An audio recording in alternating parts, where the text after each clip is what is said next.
박근혜 대통령 탄핵안 국회에서 처리를 놓고 쪼개진 자유한국당과 바른정당은 탄핵 선고 결과를 놓고도 반응이 엇갈렸습니다.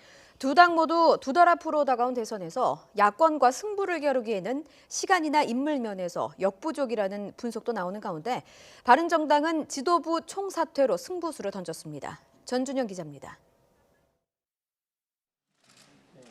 자유한국당은 대통령 탄핵 사태로 직격탄을 맞았습니다.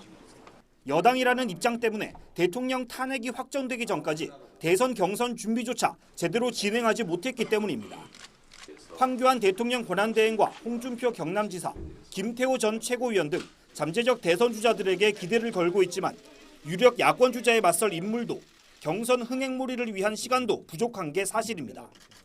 특히 의원 60명이 탄핵 기각을 공개 촉구하는 등 여전히 친박당의 색채를 벗지 못하는 상황에서 다시 정권을 잡겠다고 호소하는 게 얼마나 설득력을 가질지도 미지수입니다. 자유한국당은 지금 이 순간부터 더 이상 집권 여당이 아닙니다.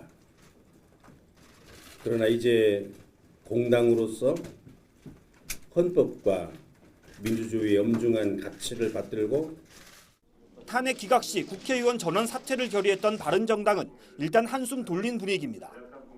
여당을 뛰쳐나오면서 사실상 탄핵을 주도했던 판단이 옳았다는 평가를 토대로 반등의 기회가 찾아왔다는 관측도 나옵니다. 하지만 당장 코앞에 다가온 조기 대선에서 보수 진영을 대표하는 존재감을 드러낼 방안이 뚜렷하지 않다는 점은 여전히 걸림돌입니다. 당과 대선 주자들의 지지율이 한 자릿수를 맴도는 답보 상태가 이어지자 정병국 대표와 최고위원들은 총사퇴를 선언하면서 돌파구 마련을 위한 승부수를 던지기도 했습니다. 이제 바른정당의 초대 당 대표로서의 저의 소임은 다한 듯합니다. 당세의 확장과 국민 대통합을 위해서 이제 백의종군하겠습니다. 자유한국당과 바른정당은 한때 여당으로서 국정 운영의 동반자였던 만큼 대통령 탄핵 사태의 책임에서 완전히 자유로울 수는 없습니다. 이 때문에 이번 대선에서는 정권 재창출보다 보수 진영을 대표하는 세력이 누가 될지가 더 관건이라는 분석도 나오고 있습니다.